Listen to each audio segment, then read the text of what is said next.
መልካም እሺ። በነገው ዕለት ወንድማችን እፎይ ከዘመዴ ጋር በዘመዴ ቲቪ የሚኖረው ቆይታ ይኖራል። ይህንን ቆይታ ቁም ነገር አዘል ነገሮችን በማንሳት የተለያዩ ነገሮችን በማንሳት የሚያሳልፍበት ሰዓት ስለሆነ ሁላችሁም በዚህ የቴሌቪዥን ፕሮግራም ላይ የቀጥታ ስርጭቱን እንድትከታተሉ ስንል በትና እናቀርባለን። ዕለቱም በሜይ 24 የመጪው እሑድ በግንቦት 16 በኢትዮጵያ ነው የሚሆነው። ሁላችሁም በዛ ሰዓት በአንድነት ተገኝተን ወንድማችን እፎይን እንድንከታተል ስንል እኛ ወንድማዊ ጥሪያችንን እናቀርባለን። በዕለቱ የሚነሱ ወሳኝ ነገሮች አሉ። እነዛን ነገሮች ለማየት የዛ ጊዜ ሰው እንዲለን ጥሬን አስተላልፋለሁ። ሁላችሁም ለወንድም እህቶቻችሁ በጠቅላላ ሼር አድርጉላቸው። ላልሰሙ ለሰሙ፣ ላልሰማ አሰሙ፣ ላላወቀ አሳውቁ። እነዛም ካቀረቀሩበት ወጥቷል። እፎይ ነፃ አውጥቷቸዋል። ስለ እፎይ የጥንቱን እስልምና ነፃ አውጥቶት ወጥተው እንዲናገሩ አድርጓቸዋል፣ እንዲጠይቁ አድርጓል። እና ይሄ ሰው መጠየቅ ስላለበት ወደ ሚዲያችን እናመጣውና እንጠይቀዋለን። ነገር ግን የትኛውንም አይነት ጥያቄ ለእፎይ ማቅረብ ትችላላችሁ። ቀኑን እነግራችኋለን። እሁድ ዕለት በተለመደው የዘመዴ ነጯን ፕሮግራም ላይ አቅርበ ነው ሰፊ ሰዓት ወስደን እንድንነጋገር ነው የምለው። ዛሬ ካለው ሁለቷን ቀን አርፌ እሁድ ብንመጣ ብዬ አስባለሁ። ይህንን ከልጆቹ ጋር እንነጋገራለን። እሱም ተዘጋጅቶ ይጠብቃል። በእፎይ በኩል ያለን መልእክት ይህን ይመስላል ማለት ነው። ላልሰማ አሰሙ፣ ላላወቀ አሳውቅ። የስብከት ወይም ደግሞ የክርክር ሳይሆን እፎይን ሙስሊሞቹም ራሳ ሼኮችም ጥያቄ ካላችሁ መጠየቅ ትችላላችሁ። የቁርአን ክርክር ምናምን ሳይሆን ማነህ አንተ፣ ምንድነህ አንተ፣ ይሄ እንዴታው፣ ይሄ ምንድነው፣ የምትፈልጉትን ጥያቄ መጠየቅ ትችላላችሁ ማለት ነው። ያን ጥያቄ ነው ያቀርብለታለሁ። ሁላችሁም በዛ መልኩ መሳተፍ እንችላለን። በተለያዩ ቪዲዮዎች ላይ ለቀናል። እኔም ቪዲዮ ለቅቅ ያለው ገብታችሁ ማየት ትችላላችሁ። ፖስተሩም እንደምትመለከቱት ነው። ይህንን ፖስተር ሁላችሁም ስቶሪያቸው በማድረግ ፌስቡክ ላይ ፖስት በማድረግ በተለይ እዚህ የሚነሱትን ነገሮች በጠቅላላ ፌስቡክ፣ ዩቲዩብ ላይ ፖስት ብታደርጉ ብለን እናስባለን። የተለያዩ ሀዲሳቶችን ስንጠቅስ ታያላችሁ። ፌስቡክ ላይ መጻፍ የምትችሉ ሰዎች፣ ሪከርዶችን መልቀቅ የምትችሉ ሰዎች በራሳችሁ ፔጅ ላይ ይህን በማጋራት የመሳሰሉ ነገሮችን በማጋራት የራሳችሁ የበኩላችሁን አገልግሎት እንድትወጡ ስንል እናዛለን። በዚህ አጋጣሚ ያው ብዙ ነገር የምንሰማበት ፕሮግራም ይሆናል። ተደራሽነቱም ከፍ ይላል። ወደ ቲቪ ደረጃ ላይም ለብዙ ሰዎች የሚደርስበት ስለሆነ መረጃውን ማጋራት እሁድ እዛ ስለሆነ የሚገኘው በዛ ቲቪ ቻናል ላይ ሁላችሁም እንድትገኙ። አይ ቲንክ ቲክቶክ ላይም አላቸው መሰለኝ፣ ይተላለፋል መሰለኛ በቲቪ ማየት የማይችሉ አዎ መሰለኝ ተብሎ ይታሰባል። ስለዚህ ሁላችሁም እንድትከታተሉ የማስታወቂያ መለጠፍ በምትችሉበት በማንኛውም ፕላትፎርም ላይ እንድትለጥፉት ስንል በትህትና እንጠይቃለን። በቃ ትራንስሌት አድርግና ሐሳይ ሙስሊም 2933 ተርጉመው በጄሚናይ ትክክለኛ ትርጉም ብቻ ብለህ ቀጥተኛ ትርጉም ይስተህለ ትርጉሙን በአማርኛ አንዳንዴ በሚገባቸው ቋንቋ እናንበበው። 2933 ልብ በሉ እንግዲህ መሐመድ ስለ ደጃል የሚናገረው ንግግር ነው። እዚህ ቶፒክ ላይ በነገራችን ላይ አንድ ሙስሊም ዝር አይልም። አንድ ሙስሊም መጠየቅም መናገርም የሚፈሩት ቶፒክ ነው። ማየት ራሱ የሚደነግጡት ቶፒክ ነው። በተአምር እዚህ ላይ መልስ የሚሰጥ እኔ ገጥሞኝ አያውቅም። ቅድም ነግራቸዋለሁ። መልስ እንኳን ሲሰጡ ምንድን ነው የሚሉት? ተግባሩ አክሽኑ ወይ ደግሞ የሚያደርገው ነገር እንደ ፈጣሪ ጋር በጣም የሚመሳሰል ነው። በባህሪ አላህን ይመስላል ማለት ነው። አላህ የሚመስለው ባህሪ ያለው ማለት ነው ደጃል። ሐዲሶቹ ግን እያሉ ያሉት በመልክ ነው። እንደነሱ መልስ ራሱ አላህ ማንንም አይመስልም የሚለውን ትምህርታቸውን ገደል ይከቱታል። ከኪሳቸው ሐዲሳቸው ላይ እየጨመሩ ይመልሳሉ። አላህ ብልት አለው የለውም፣ አላህ ጭንቅላት አለው የለውም ሲባሉ አልተገለጸም የሚሉ አካላት የተገለጸው ወጥቶ ያልተገለጸውን ይመልሳሉ። ለምን የተገለጸውን አትመልሱልንም? ቆስጤ ያተልቀውሽ እሱ እና ገስት እያያችሁ ሙስሊሞች ምናምን አስገቡ ጋይስ። ገስት እኔ እየከፈተልኝ አይደለም ምንም። እሺ እሺ ቀጥል። ቀጥተኛ ትርጉም ነው። አነስ ቢን ማሊክ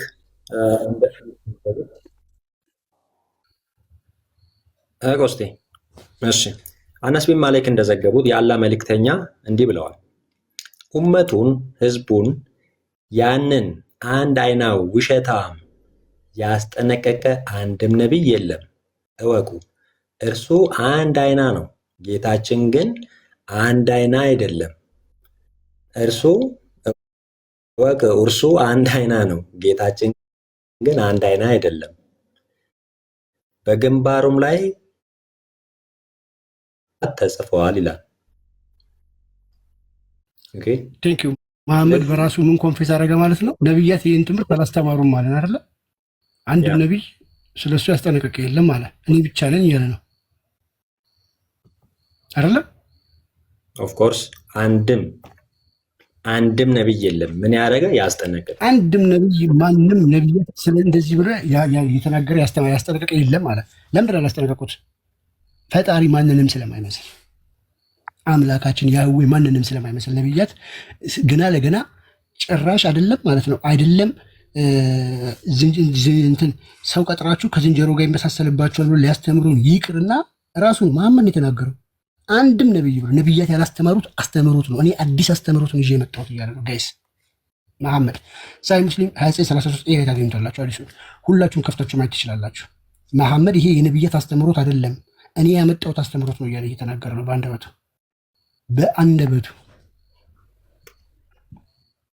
በአንደበቱ ነቢያችሁ ራሱ ነው የተናገረው።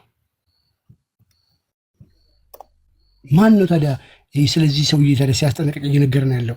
ሱናን አቢ ዳውድ ላይ ያለውን ትርጉሙ የሄድኩበት ነው 43 ያ ሱናን አቢ ዳውድ 43 ላይ ደግሞ ይሄ አካል ማን ነው ይለናል። ነቢያት ያላስተማሩት እኔ ብቻ ያስተማርኩት ትምህርት ብሎ መሐመድ ፈጣሪ ማንን ይመስላል ይለናል። የዶሮ ጥፍር ያለው ፈጣሪን እንግዲህ ኢማጂን ሎቱ ሰባት በነቢያት ሰላም ቃልዬ ሀቢብ እንዴት ነው ተምኬ ሰላም ነው ወይ ኮስታ እንዴት ናችሁ? ተወደዳችሁ የምትናፍቁኝ እንዴት ደስ እንዳለኝ ሳያችሁ እግዚአብሔር ይመስገን ደህና ነኝ። እንዴት ናችሁ? በጣም ጥሩ። እንኳን ደህና መጡ። ማይ ፌቨራይት ቶፒክ ነው እና ሙስሊሞች አይገቡም፣ ግን ባለፈው አይ ቲንክ እፎይ አንዱ የረሳው ነጥብ ይሄ ነው እና ሰዓት ጠቦት የተወው ያኛው ሰዓት ተርፎት ነበረ እንዳያችሁት። ይሄኛውን ግን መጠየቅ ይችል ነበረ። ጭንቅላቱ ጋር ሲደርስ ሰዓት አለቀ እንጂ እግሩ ላይም የዶሮ ጥፍር የሚመስለውን ቢጠይቀው ኖሮ አለ የለውም ቢለው በጣም ክሪቲካል ጥያቄ ነበረ። ወይም ሁለት አይን ነው አንድ አይን ነው ያለው ብሎ ቢጠይቀው ልክ እንደ እጁ ደጃል ስንት ነው ያለው ቢለው በጣም የሚገርም ኮንፌሽን ነበር የሚሆነው። ቀጥል ከደረስክበት። ግን ሙስሊሞች ካላችሁ ፕሊስ ላኩና አላህ ደጃልን ይመስላል እርሶ ሄዱበት እስኪ። እሺ ልጅ ያሱ ያነብ ነበረ። አንብቡ። መምህር ሰላም ብያለሁ። ሚውት አድርጌያለሁ።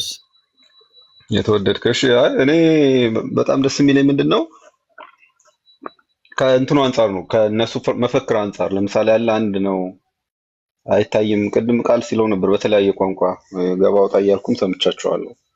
አላህ ይታያል አይታይም በሚለው በራሱ በቁርአንና በእስልምና መዛግብቶች መሰረት ይታያልም ሲታይም ከእንትና ጋር ይመሳሰላል እያልን ነው። እኛ አይደለንም ያለነው፣ እኛ አይደለም የጻፍነው፣ እኛ እናንተ የጻፋችሁትን እያነበብን ብቻ ነው። ልክ እንደለመዳችሁት እየመጣችሁ ዳይፍ ነው እንደለመዳችሁት እናንተ የጻፋችሁት ነው ሐዲስ፣ እናንተ የጻፋችሁት ሐዲስ ነው ልትሉን ትችላላችሁ። ግን መጽሐፋችሁ ላይ የሚታመኑት ሀሂህ ላይ ሐሰን የሆኑ አንዳንዶቹ ተፍሲሮችን እያወጣን ነው የምናሳያችሁ። እዚህ ላይ እንደተጻፈው እና አሁን እየተነበበ እንደምታዩት አላህ የደጃል መንትያ ነው። በጣም ነው የሚመሳሰሉት። ላይክ በጣም ተመሳስለው የሚሸውዷችሁ ሰዎች የሉ። እስኪ አስቡት፣ እንትና በሉና አስቡት። እናንተ ሰፈር ክላስ ምናምን አብረው የተማሩ ተማሪዎች እና እነሱ ሰዎች ወይ እናታችሁ ወይ አባታችሁ ምናምን ያውቃቸዋል፣ የቅርብ ሰው ያውቃቸዋል። ደጃልና አላህን ግን ማንም አያውቃቸውም። ነቢያት ያስፈልጋሉ እሱን ለመለየት መንታ ከመሆናቸው አንጻር፣ በጣም ከመመሳሰላቸው አንጻር። ለምሳሌ ሁለት መንተያሞች ያልኩትን እነማን እንደሆኑ አላውቅም። ላይክ እናንተ ሰፈር፣ እኔ ሰፈር አሉ፣ እናንተ ሰፈር መጥቀስ አልችልም። ግን በጣም የሚመሳሰሉ ሰዎች ወይም በቲቪ ከምታውቋቸው ጥቀሱና እናታቸው ታውቃቸዋለች፣ ብዙ ጊዜ አባታቸው ያውቃል፣ ጎረቤት ያውቃቸዋል ምናምን። ደጃልና አላህ እንደዛ አይደሉም፣ ይሸውዳሉ ይላል መሐመድ። እንዳትሸወዱ ፈራለሁ። ስለዚህ እኔ መጥቼ እስክነግራችሁ ምልክቱን እስከምነግራችሁ ጠብቁ ይላችኋል። እንዳለውም እሱ ይመጣና ይናገራል። ለምን? ስለሚሸውዱ፣ በጣም ስለሚመሳሰሉ። እንግዲህ ቢያንስ በድምፅ አይለያዩም፣ ቢያንስ በቁመት አይለያዩም፣ ቢያንስ በፀጉር አይለያዩም። አይለያዩም። እንደዛማ ቢለያዩ ኖሮ ሰው አይሸወድም። አንዱ ፀጉሩ በራሰ በረሃ ቢሆን፣ አንዱ ቁመቱ ረዘም ያለ ምናምን ቢሆን፣ አንዱ ቀጭኖ ወፍራም ምናምን ቢሆን ቀላል ነበረ። ያ ወፍራሙ አላህ ነው፣ ቀጭኑ ደጃል ነው ትሉ ነበር። እንደዛ አይደለም። በቃ በጣም የሚሸውዱት። ስለዚህ አንድ መለያ ነው ያለው። እሱ ደግሞ አንዱ ጠንጋራ አይን ነው፣ አንደኛው ሁለት አይን አለው። የደጃል ደግሞ እግሩ ምንድን ነው አለው? የዶሮ ነው አለው። ተመልከቱ፣ ቁመታቸው አንድ ነው፣ ውፍረታቸው አንድ ነው። ልብስ ከለበሱ ልብሳቸው አንድ አይነት ነው። ፀጉር ካላቸው ፀጉራቸው አንድ ነው። አይን ካላቸው አይናቸው አንድ ነው። እጅ ካላቸው ሁለቱም የግራ እጅ ከሆነ ሁለቱም የግራ እጅ፣ የቀኝ ከሆነ የምናጸድቀው የቀኝ እጅ። በዚህ ሁሉ አንድ አይነት ናቸው። በአንድ ነገር ግን ይለያሉ። አንዱ ጠንጋራ አይን፣ አንደኛው ይህ ጠንጋራ ነው ማለት ነው። አሁን ይህንን መጽሐፍ ተሸክመ በምን አግባብ ነው የነቢያት አምላክ ነው ማመልከው የምትለው? ይሄ ነው እንግዲህ ላይ ሄዶ ደግሞ አርሽ ላይ ተቀምጦ ጠጠጠጠጥ የሚያደርገው አርሽን ማለት ነው።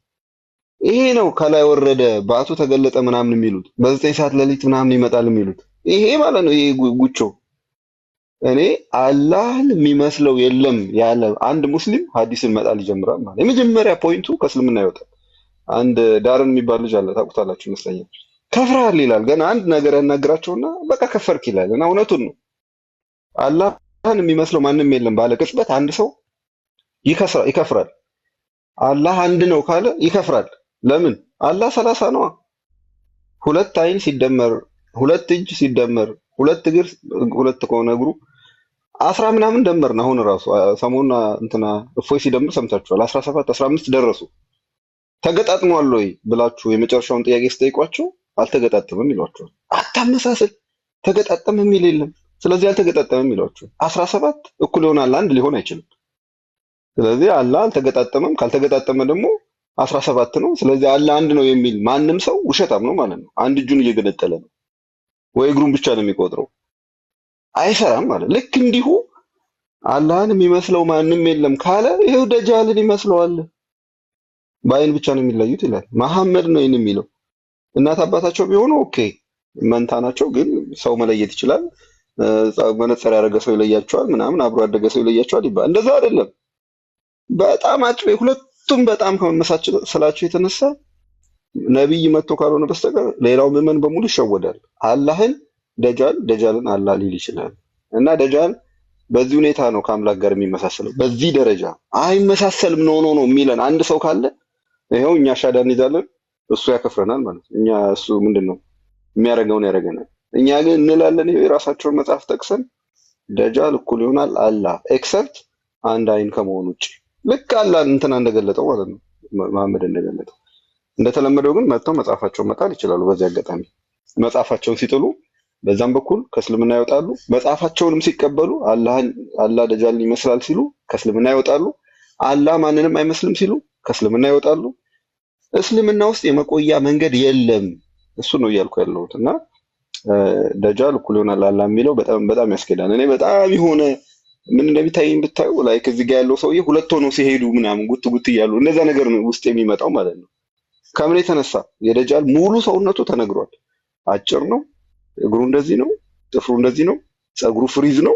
የሆነ ቦታ ትዝ ይላችኋል አላህ ፀጉሩ ፍሪዝ ነው ሲባል ሌላ ክፍል ላይ ይሄው እዚህ ፀጉሩ ፍሪዝ በየናንተሊስ ላይ ካርሊ ሄር አየው። አልተሸወዱም፣ ሁለቱም ጻፊዎች አልተሸወዱም ፀጉሩ ፍሪዝ መሆኑን። ያኛው እግሩን በደንብ አላየው፣ ምን ጫማ አድርጎን አላውቅም።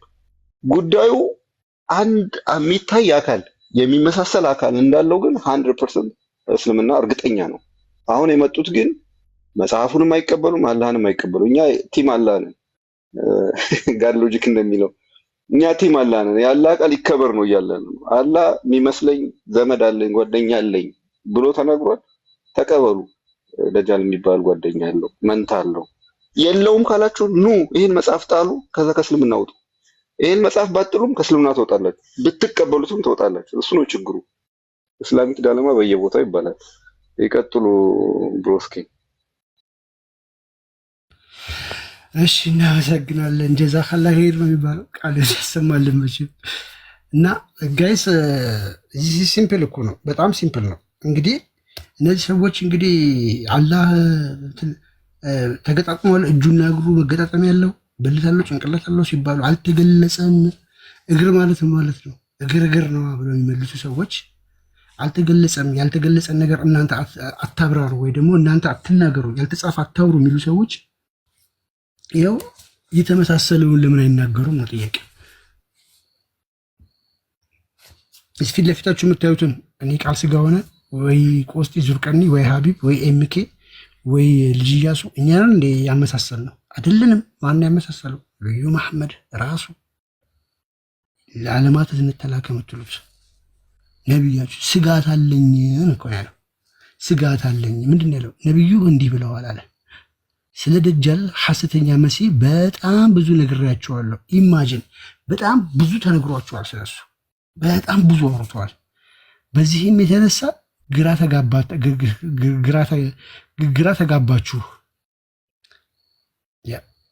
ግራ ተጋብታችኋል ነው ግራ ተጋባችሁ።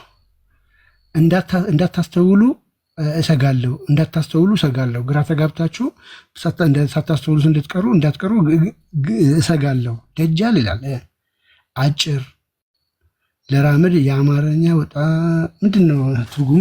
በስንሰፍ አልተረጎመልም። አንተ ጋር ቀጣይ ትክክለኛ ትርጉም እኔ ጋር ላንብቦች። ከዚህ ስለ ደጃል ሐሰተኛ መሲህ እንዳታስተውሉ እስከምሰጋ ድረስ ስለ እርሱ ብዙ ነግሬያችኋለሁ። ደጃል አጭር የእግር ጣቶች ወደ ውስጥ የዞሩ ፀጉሩ ጨፍጋጋ፣ አንደኛ አይኑ የጠፋች ነው ማለት ነው። አይኑ በጣም የወጣች ወይም ወደ ውስጥ የጎደጎደች አይደለችም። በሱ ነገር ላይ ግራ ቢገባችሁ አለ። ኢማጅን በምን ነገር በሱ ነገር ላይ ግራ ቢገባችሁ፣ ጌታችሁ ግን አለ አንድ አይና እንዳልሆነ እወቁ። ሉክ እነዚህ ከላይ የተዘረዘሩት ነገሮች በሙሉ ግራ ሊገባችሁ ይችላል። በእነዚህ ነገሮች ግራ ከገባችሁ እነዚህ አላህ ማንንም የማይመስል ከሆነ በመሰረቱ በእነዚህ ነገሮች ለምን ግራ ትጋባላችሁ ወገን? ይሄ ማለት ሂድ እንደዚህ ቦታ ላይ ፒያሳ ማህሙድ ሙዚቃ ቤት ጋር ሂዱና ሰው ታገኛላችሁ ብዬ ልኪያችሁ እናንተ እንስሳ ወይ በሬ ወይ ደግሞ ላም አግኝታችሁ ሰው መስሏችሁ እንዴት ግራ ልትጋቡ ትችላላችሁ? ሁለት የማይመሳሰሉ አካል ማንንም የማይመስል አካል ከሆነ እሱ በደጃል እንዴት ግራ ልትጋቡ ትችላላችሁ? መሐመድስ ለምን የዚህን ያህል ስጋት ሊገባው ይገባል? አልፎ ተርፎ ደግሞ መለያ ያስቀመጠ። ይሄ በግልጽ እየተናገረ ያለው በቃ በጣም የሚመሳሰሉ አካላት ስለሆኑ ነው። ኦኬ ቶሚን ለማግኘት ከሆነ የምትሄዱት ቶሚ ባለ አንድ አይን ነው፣ እንትና ግን አንድ አይን የለውም። አንድ አይኑ ጠፋ ነው ካልኳቸው ምልክት እየሰጧቸው ስለሚመሳሰሉ።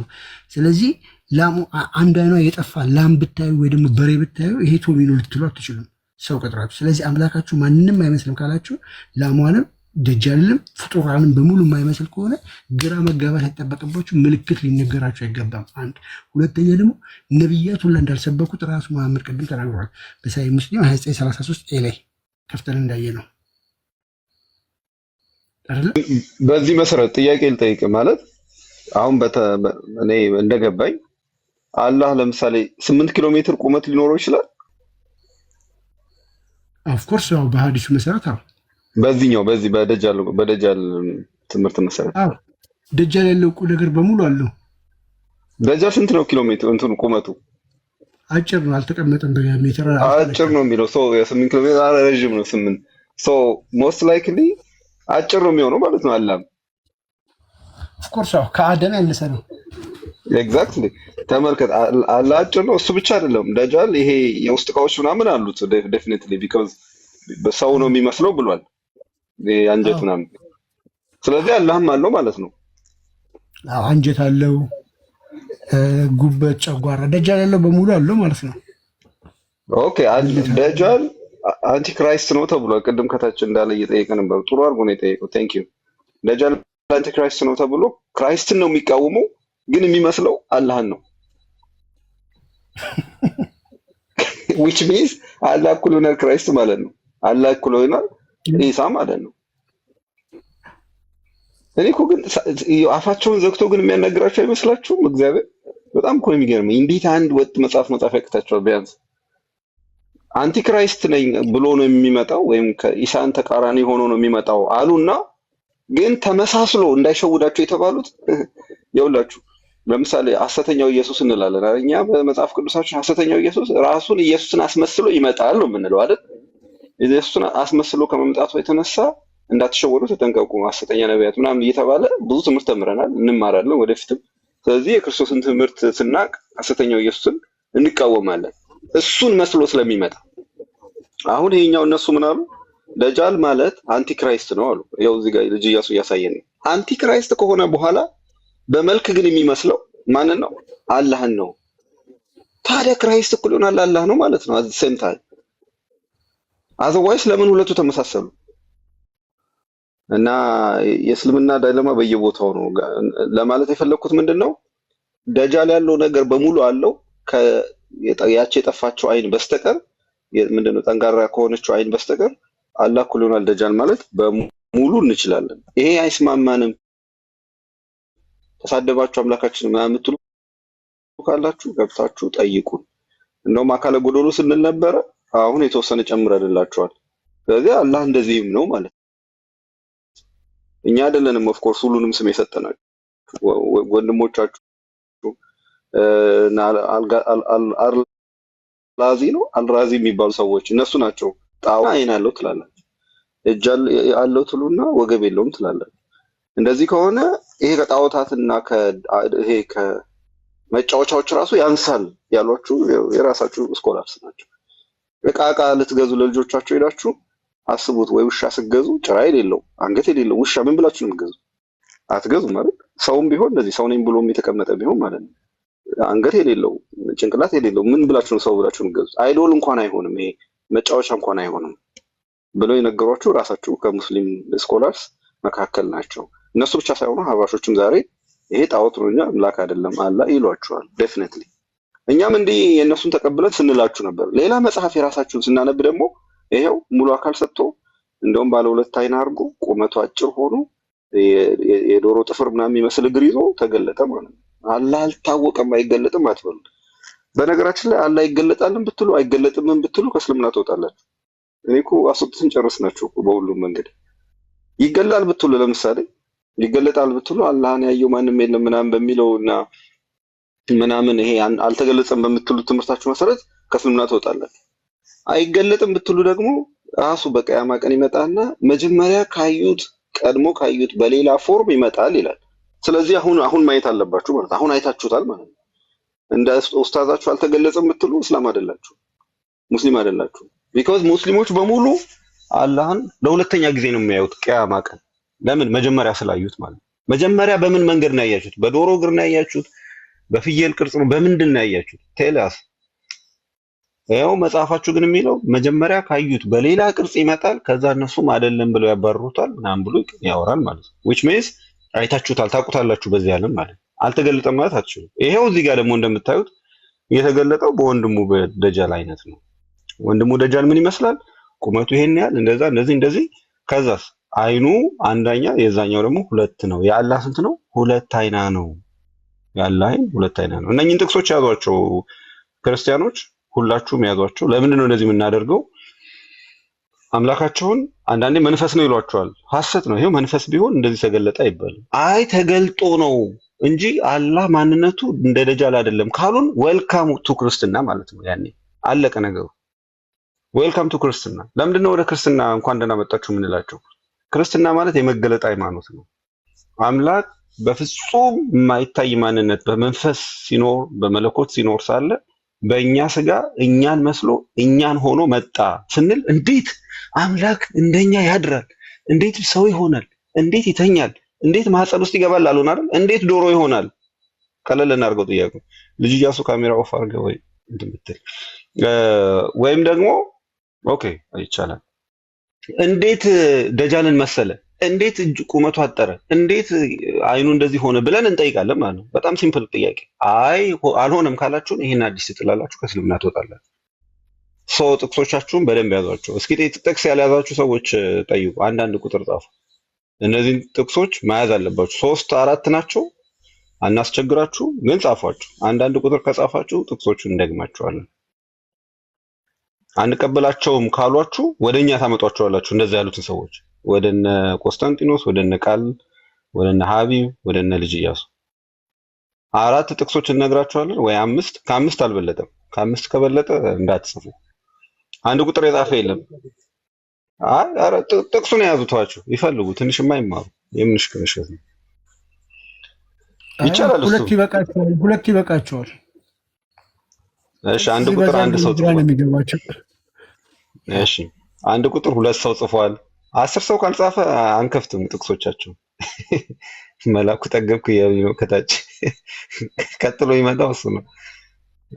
ጥቅስ ልንናገር ነው። እነኚህን ጥቅሶች እንድትይዟቸው ስለምንፈልግ አምላካቸው ፍጡርን እንደሚመስል የሚያሳዩ ጥቅሶች፣ ከፍጡርም ደግሞ መጥፎውን ፍጡር በቁመት የሚታወቅ በመልክ የሚታወቅ በእግሩ የሚታወቅ በአይን የሚታወቅ ኦኬ። ስለዚህ 10 ሞልቷል። አይ ቲንክ ነገራቸው ደጃልን የሚመስል እንደሆነ 1፣ ከዛ ደግሞ በአይን እንደሚላይ 2 ታረግና ሌሎች 2 ጥቅሶችን ካረጋችሁ ቢ ፋይን። አመሰግናለሁ። አንተን የምታወራው ስለዚህ ጥቅሶቹን ከዛ ታነበዋለህ፣ ጥቅሶቹን ከዛ ታነበዋለህ። እኛ መሀል ላይ አንገባ። ከቻልክ ከ5 ያልበለጠ አድርገው። እሺ በጣም ብዙ ነገሮች አሉ። ብዙም አርጊውመንት ሜክ ማድረግ ይቻላል። ግን ስፔሲፊካሊ ዛሬ ምንድነው ቶፒካችን? ዋን አይድ። እነዚህን ሁለቱን ነገሮች የምትለዩት በአይን ብቻ ነው። ባይዞ በአይን ብቻ። ዋን አይድ ደጃል፣ ቱ አይድ አንስፔሲፋይድ አይደንቲቲ እና አንስፔሲፋይ ያልኩት ስፔሲፋይ ሳይሆን ቀርቶ አይደለም። ያ ኦኬ። ሰሂህ ሙስሊም 29:33 ኤ ላይ ምን ይላል? there is never a prophet who has not warned the ummah of that one-eyed liar ባለ አንዱ ውሸታሙን ያስጠነቀቀ ህዝቡን ያስጠነቀቀ ኡመቱን ያስጠነቀቀ አንድም ነብይ የለም። behold he is one-eyed እሱ ምንድነው? ባለ አንድ አይን ነው። ጌታችሁ ግን ባለ አንድ አይን አይደለም፣ ግንባሩ ላይም ካፊር ተብሎ ተጽፎበታል ይላል። ካፊር ተብሎ ተጽፎበታል። ይሄ የሚገኘው ሰሂህ ሙስሊም 29:33 ላይ ነው።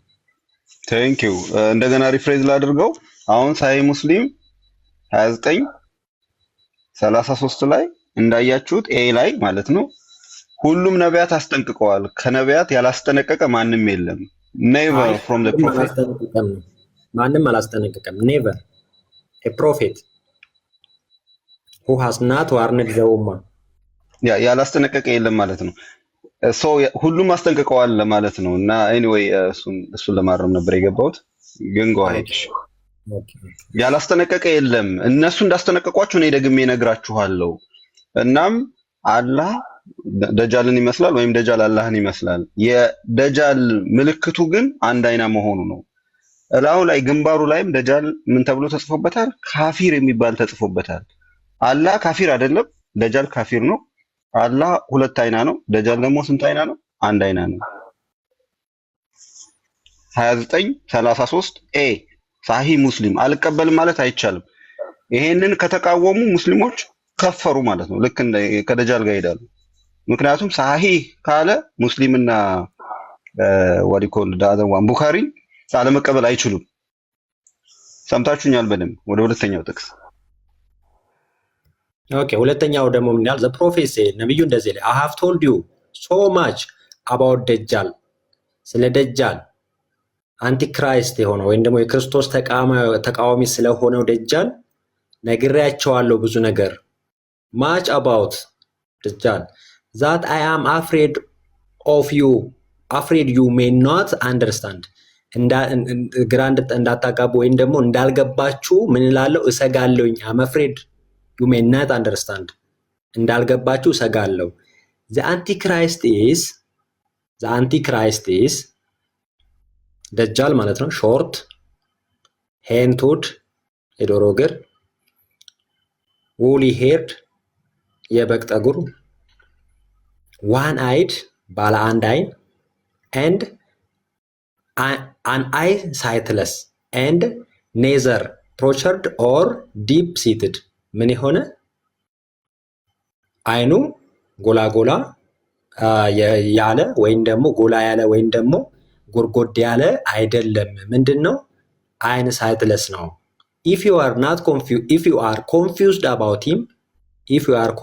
about him ስለሱም በጣም ግራ ከገባችሁ know that ይህንን እወቁ your lord is not one eyed ጌታችሁ ባለአንድ አይና አይደለም። ደጃል ባለአንድ አይና ነው፣ ጌታችሁ ባለአንድ አይና አይደለም። ይሄ ግራ ከገባችሁ ስለዚህ እዚህ ጋር እንደምታዩት ባለአንድ አይና አይደለም ማለቴ ይሄ ባለአንድ አይና አይደለም። ደጃል ግን ባለአንድ አይና ነው። ደጃል ባለአንድ አይና ከሆነ ስፔሲፊካሊ ሊሆን የሚችለው ምንድነው ነው?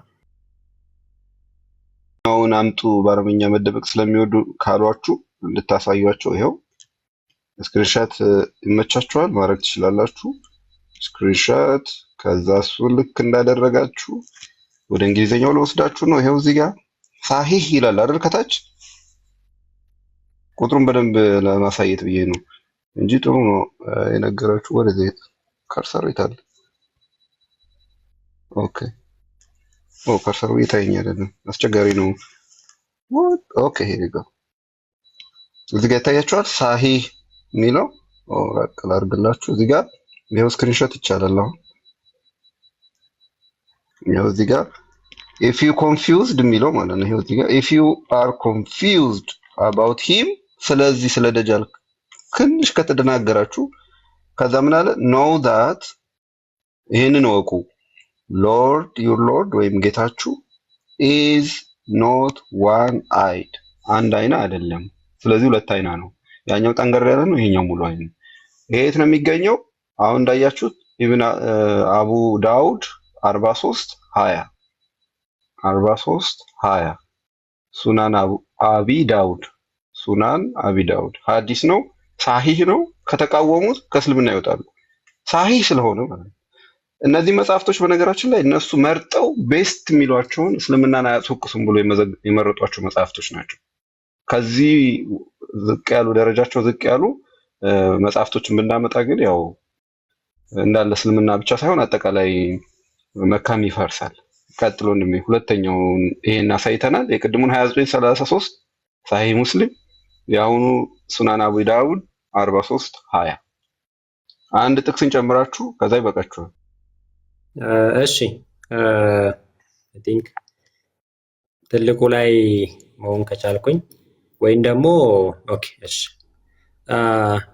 መምህር ሄዱባት ተኮር ስለፈለኩ ነው ሲመዘግቡ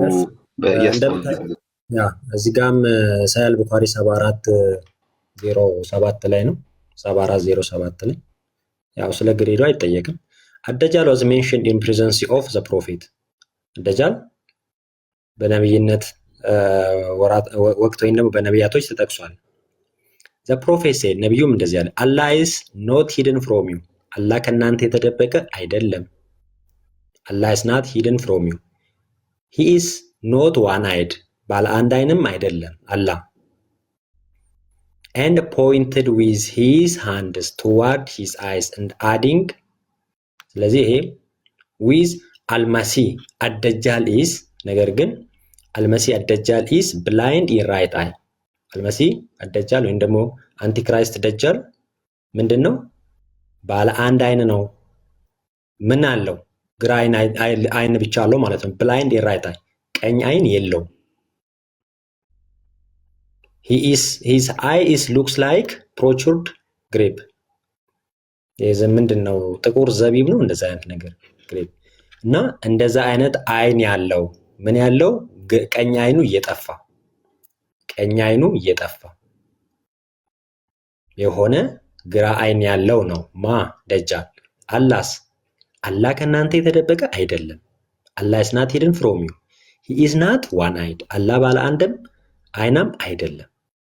ነገር ግን ምንድነው አላህ ባለ አንድ አይን አይደለም፣ ደጃል ባለ አንድ አይን ነው። ስለዚህ በፍጹም ሙስሊሞች ግራ እንዳትጋቡ። ደጃልን ካያችሁ አንድ አይን አለው፣ አላህ ባለ አንድ አይን አይደለም። ስለዚህ በዛ በቀላሉ ትለዩታላችሁ ማለት ነው። በጣም በቀላሉ ትለዩታላችሁ። እሺ አይ ቲንክ መምህር አረብኛውንም ይሄው መምህር ባሳዩን መሰረት ይሄው አረብኛውንም መያዝ ትችላላችሁ ስክሪንሾት አድርጋችሁ። በጣም አሪፍ እናመሰግናለን። ቃሎት ያሰማልን ትልቅ ሰው። በጣም በጣም በጣም ቆንጆ ትምህርት ነው ዛሬ የተማርነው አይደል ጋይስ? እና ቃሎት ያሰማልን በሉ ከታች ናችሁ ወንድሞቻችን ተግተው ስለሚያስተምሯችሁ እነዚህን ጥቅሶች ፈልገው ስላመጡላችሁ። አሁን እረፍት ነው የሚሰማን ቢኮዝ አላህን ወንድሙን አገኘንለት። አሁን የለም ካላችሁ ይኸው ኮፒ ምንድነው የምታደርጉት? ስክሪንሾት አድርጉ። የሚመሳሰሉ ምናምን ይሄ ፎቶ ትክክል አይደለም ምናምን ካሉ ማስተካከል ይችላሉ። ግን በዚህ አጋጣሚ እንደውም ልጅ ኢያሱ የደጃልን ቁመት ምናምን የሚናገረውን አጭር ነው የዶሮ ጥፍር ምናምን የሚለውን ቀጥለ ብታሳይ ቁጥሩ ማለት ሐዲሱን አውጣልን። እሱኛው ለምን ይሄኛው ከየት እንደመጣ እንድታዩት። ሶስቱ ጥቅሶች ግን እንዳትረሱ። እነኛም ሶስቱን ጥቅሶች 2933 አሁን ደግሞ የነበረው ስንት ነው? ሆልዶን አንዴ።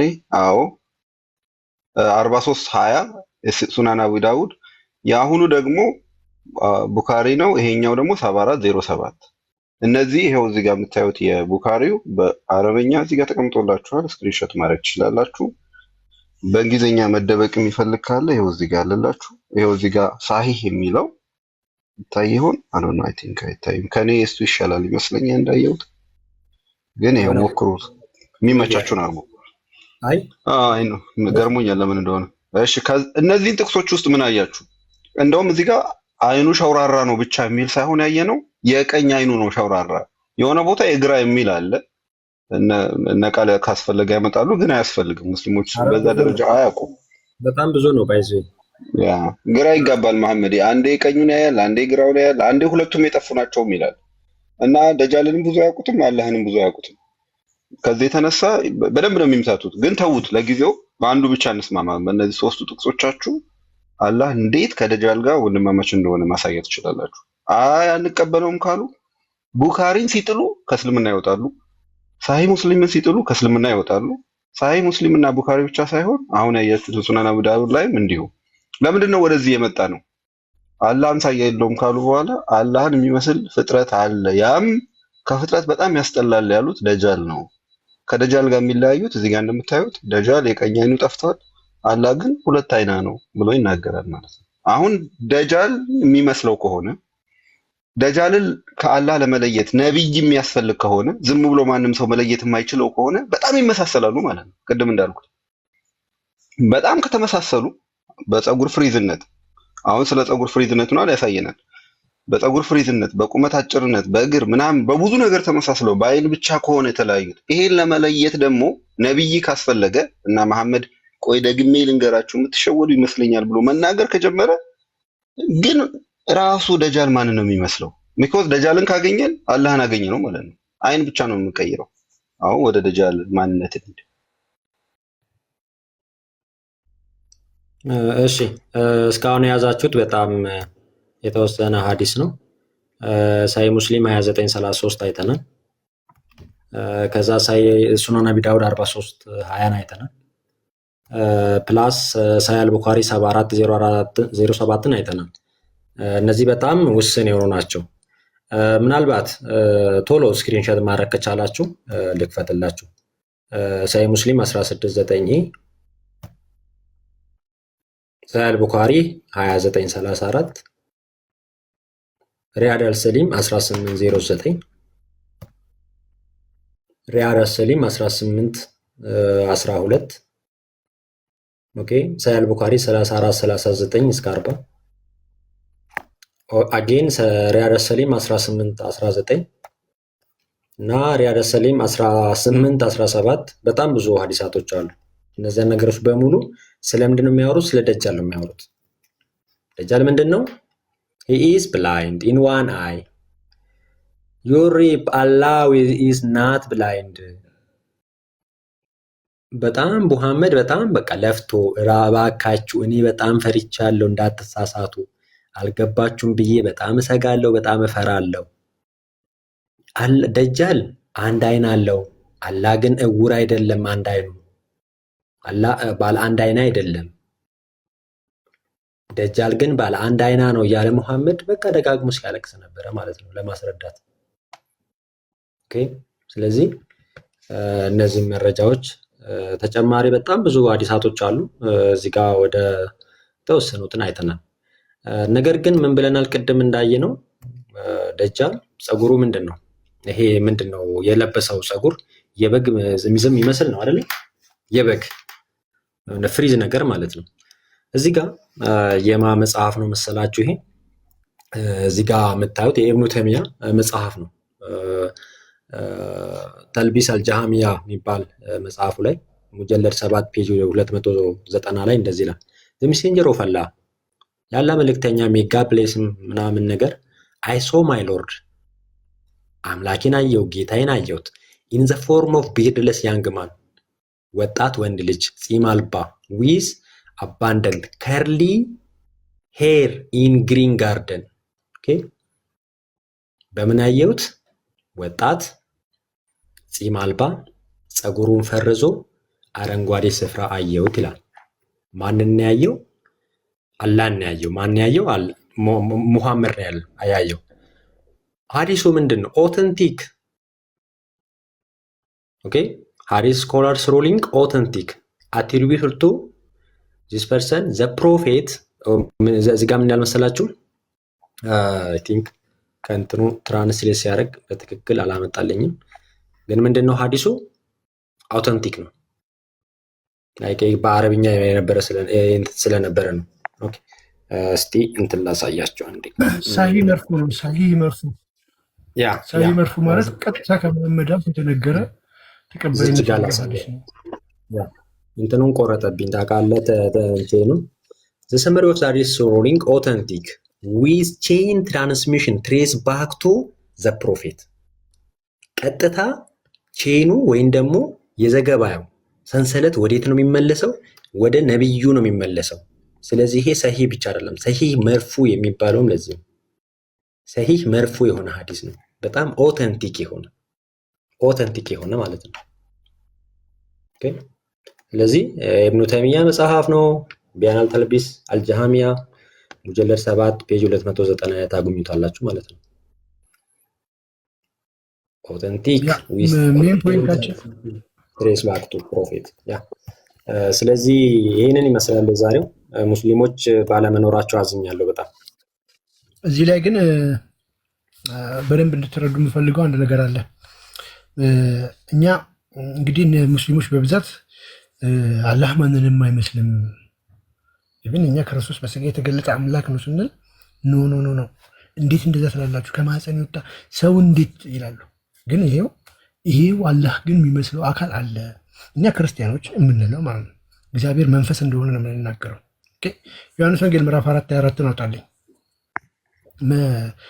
እግዚአብሔር መንፈስ ስለሆነ ማለት ነው መልክ ቅርጽ የለውም በሰው አይንም ሊታይ አይታይም እኛ እንደ ክርስትና እግዚአብሔር በመለኮቱ ማንም አያየውም እግዚአብሔር ለምን መንፈስ ስለሆነ 4:24 ነው አውጣው ቶሚ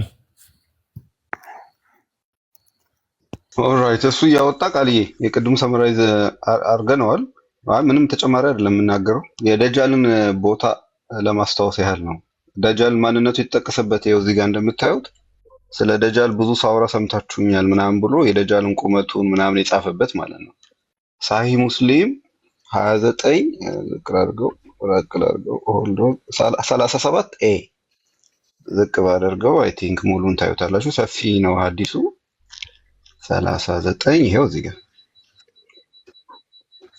29 I'm sorry why is not clear 29:37 ይታያችኋል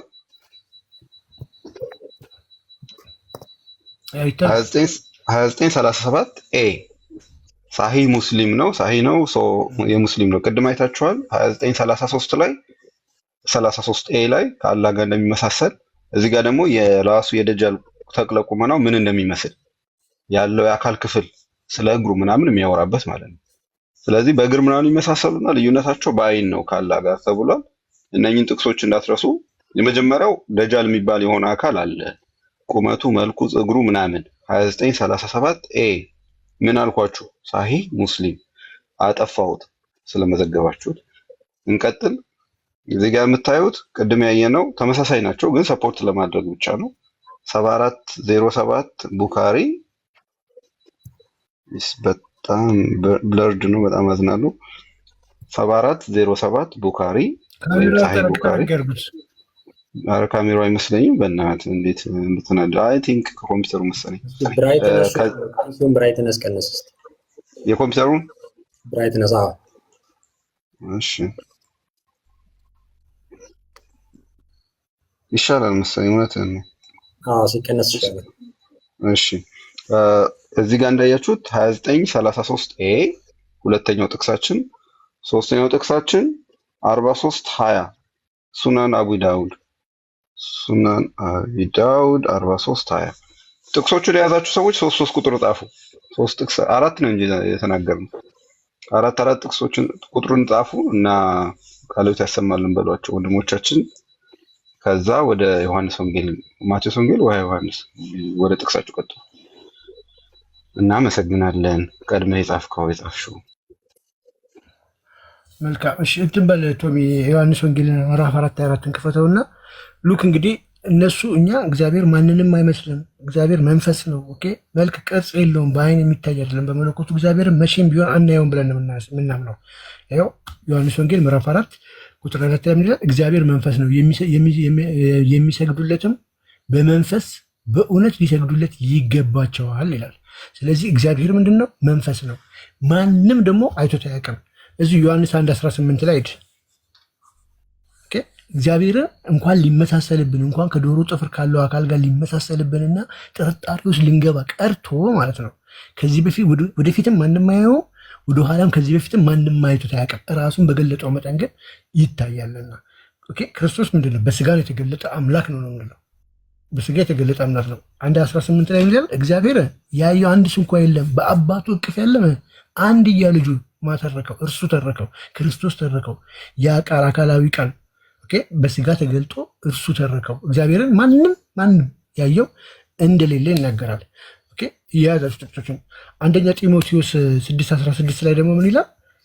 አንደኛ ጢሞቴዎስ 6:16 ላይ ኢየሱስ ክርስቶስ ጌታችን መድኃኒታችን ኢየሱስ ክርስቶስ ራሱ ማለት ነው ከነ ሙሉ መለኮቱ ማንም አላየውም፣ ወደፊትም ማንም አየው፣ ማንም ሊያየው አይችልም። ልብ በሉ። እንኳን ሊመሳሰልብን እንደዚህ ደጃል ፍጡር እንደዚህ ከ14 ጀምረህ እንኳን እንደዚህ የዶሮ ጥፍር ያለው ፀጉሩ እንደዚህ ያለ ገና ለገና ሲመጣ ተመሳስሎባችሁ ግራ ትጋባላችሁ ልንባል ይቅርና ከነጨራሹ ነው ማንም ፍጥረትን ሊመስል አይደለም አናየውም። በቃ ነገር ግን ሙስሊሞች በምን ይበልጣሉ? ማንንም አይመስልም በማለት ደጋግመው የሌለ ታሪክ ለራሳቸው ነግረው ያንን እውነት ውሸት እንደ እውነት ወስደውት ደጋግመው ይናገራሉ። ሁሌ ከአፋቸው የማይጠፋ ነው። ግን ይሄው ደጃልን ይመስላል። እኛ አይደለንም ያለው መሐመድ ነው ያለው። ግራ እስከ መስጋት ድረስ ለምን ይሰጋል እንዴ? ማንንም የማይመስል ሰው ጦጣን የማይመስል ከሆነ ሰው ጦጣ አይቶ ሰው ይመስለዋል ተብሎ ለምን ይሰጋል? አይሆንም፣ አይመጣውም። ጋይስ አይመጣውም። ምን ይላል ጌታችን ኢየሱስ ክርስቶስ እስኪገለጥ ድረስ ያለ እድፍና ያለ ነቀፋ ሆነህ ትእዛዙን ጠብቅ፣ ያንንም መገለጡን በራሱ ጊዜ ብፁዕና ብቻውን የሆነ ገዢ የነገስታት ንጉሥ የጌቶች ጌታ ያሳያል። እርሱ ይለዋል ማንን? ክርስቶስን ብቻ የማይሞት ነው። በስመ አብ። ማንም ሊቀርበው በማይችል ብርሃን ይኖራል። አንድ ሰው እንኳ ላየውም ሊያየውም አይችልም። ለእርሱ ክብር የዘላለም ኃይል ይሁን አሜን። ክርስቶስ በመገለጥ ተገልጦ አየነው እንጂ ከነ ሙሉ መለኮቱ ማንም ሊያየው አይችልም። ማንም አላየውም፣ ወደፊትም አይታይም። በመለኮቱ ማንም ሊያየው አይችልም። ሊቀርበው በማይችል ብርሃን ማንም ሊቀርበው በማይችል ብርሃን የሚኖረው እንኳን እንደ ደጃል ጥፍር ያለው የሆነ ነገር ባየን ቁጥር ሊመሳሰልብን ቀርቶ እንኳን ሰው እንግዲህ ሰውና ጦጣ ይለያል። አላህ ማንንም አይመስልም የተለየ ነው ከተባለ ጦጣ ባያችሁ ቁጥር አላህ ሊመስላችሁ አይችልም። አላህ ኤግዛምፕል ነው። አላህ እንደ ሰው የሰጠዋችሁ ኤግዛምፕል ነው። ጦጣ ደግሞ ጦጣ ነች፣ አይገናኙም፣ ሁለቱ ይለያያሉ። ለጊዜው ለምሳሌ አላህ ፍጥረቱን አይመስልም ብለን እንረዳ እና ያ አላህ የተባለውን ሰውን በለው የራሱ የሆነ መልክ አለው፣ ጦጣም የራሷ መልክ አላት፣ ይለያያሉ። ስለዚህ ማንንም የማይመስል ከሆነ ጦጣ ባያችሁ ቁጥር አላህ ሊመስላችሁ አይገባም ማለት ነው። ኦኬ።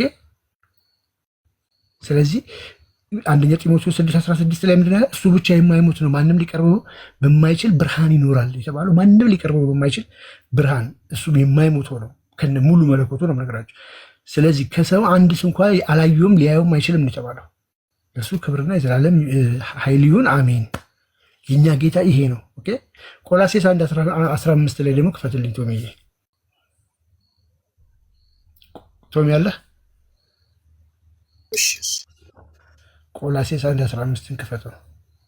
ስለዚህ ክርስቶስ የታየው በምንድን ነው? በስጋ ነው የታየው፣ ተገልጦ ነው የታየው። ስለተገለጠ ነው እኛ ልናየው የቻልነው። ከነ ሙሉ መለኮቱ ግን እንደማናየው ጢሞቴዎስ 6:16 ላይ ተቀምጦልናል። ነገር ግን ክርስቶስ በስጋ ተገልጦ አልታየም። ስለዚህ አልታየም ብን አልተሰቀለም፣ አልሞተም፣ ሞት እንጂ አልተነሳም ብንል ስብከታችን ከንቱ ነው የሚሆን አይደለ?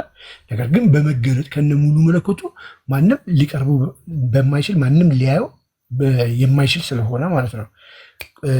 ቆላሴስ 1:15 ላይ ምን ይላል? እርሱ ይላል የማይታይ አምላክ ምንድን ይላል? ምሳሌ ነው። የማይታይ አምላክ ምሳሌ ነው። የሚታዩትና የማይታዩት በዙፋንም ቢሆን ወይም በጌትነት ወይም በአለቅነት ወይም በስልጣን በሰማይ በምድር ያሉት በእርሱ ሁሉ ተፈጥረዋል። ከፍጥረት ሁሉ በኩር ነውና ሁሉ በእርሱ ለእርሱ ተፈጥረዋል። ስለዚህ እርሱ ምንድን ነው? የማይታይ አምላክ ምሳሌ ነው እንጂ ምንም አይል የማይታይ አምላክ አይታይም፣ አናየውም። ክርስቶስንም ቢሆን በሙሉ መለኮቱ ነገር ግን በመገለጥ ያየ ነው። ለእኛ በሚገባ ለእኛ በሚታይ መልኩ እግዚአብሔር ራሱ በፈቀደ መልኩ ተገለጠ። ክርስቶስ በስጋ አየ ነው። ስለዚህ እግዚአብሔር በተአምር አይታይም። የመጨረሻ ጥቅስ ዘጸአት 33:20 ክፈትልኝና ልዝጋው። ስለዚህ መጽሐፍ ቅዱሳችን ምንድን ነው የሚለው? እንኳን ሊመሳሰልብንና ግራ ልንጋባ ቀርቶ ጋይስ የዶሮ ጥፍር ያለው አካል ሊሆን እንደዚህ አይተን ግራ ልንጋባ ቀርቶ ኦኬ ምንድን ነው የሚለው? ሰው አይቶኝ አይድንም፣ ፊቴንም ማየት አይችልም አለ። አይችልም፣ በቃ አይቶኝ አይድንም፣ ፊቴንም ማየት አይችልም። የማይታይ ነው። በቃ መቼም ቢሆን አናየውም። መቼም ቢሆን እግዚአብሔርን አንድ ስንኳ ያለው የለም፣ አያየውም። ስለዚህ ጋይስ እኛ እነዚህ ሰዎች አምላክ በሰው ሰውነት ተገለጠ ስንል የሚቃወሙ ሰዎች ልብ በሉ። በመለኮቱ አየነው እያልን አይደለም፣ በመገለጥ ስላየነው የሚቃወሙ ሰዎች አላህን ግን ከነ ሙሉ ሳይገለጥ ጥፍር ያለው የዶሮ ጥፍር ያለው የበግ ፀጉር ያለው የሚያመልኩት ኢማጂን፣ የበግ ፀጉር ያለው የዶሮ ጥፍር ያለው ሁለት አይን ያለው ጭንቅላት የሌለው ብልት የሌለው አይመጣውም። ይሄ የነቢያት አምላክ አይደለም። የነቢያትም አምላክ ይህንን እንዳልሰበኩ ደግሞ ራሱ ተናግሯል። ማንኛውም ነቢይ ብሏል። ማንኛውም ነቢይ አላስጠነቀቀም፣ እንደዚህ ብሎ አልተናገረም ብሎ ራሱ ስለመሰከረም ጭምር ማለት ነው። ስለዚህ ለስም አጠራሩ ክብር ይግባውና ሎቱ ስብሐት የኛ አምላክ የነቢያት አምላክ ይሄ አይደለም ለማለት እወዳለሁ። ቢበቃን ምን ይመስላችኋል?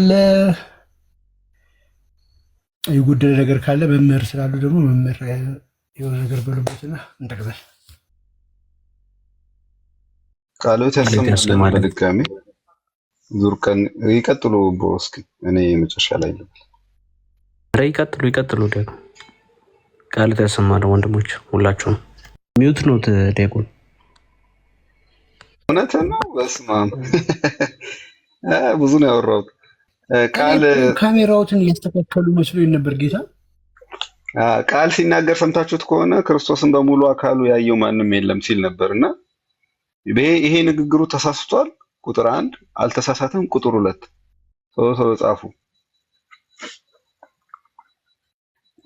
ክርስቶስን በሙሉ መለኮቱ ያየው ማንም የለም፣ በመለኮቱ ያየው ማንም የለም ብሎ ተናግሯል ቃልና ተሳስቷል። 1 አልተሳሳተም። 2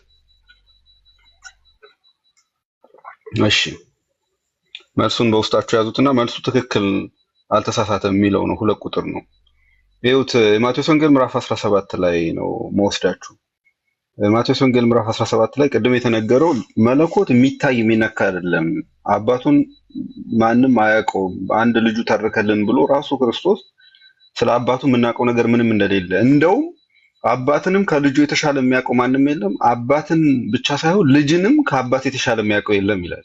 እኔን ከአባቴ ከአብ ማለት የተሻለ ብቻ ሳይሆን እንደሱ እኔን የሚያውቀኝ የለም፣ እኔም ደግሞ አባቴን እንደማውቀው ማንም አባቴን የሚያውቅ የለም ይላል። ማለት መለኮት እንዲህ ነው።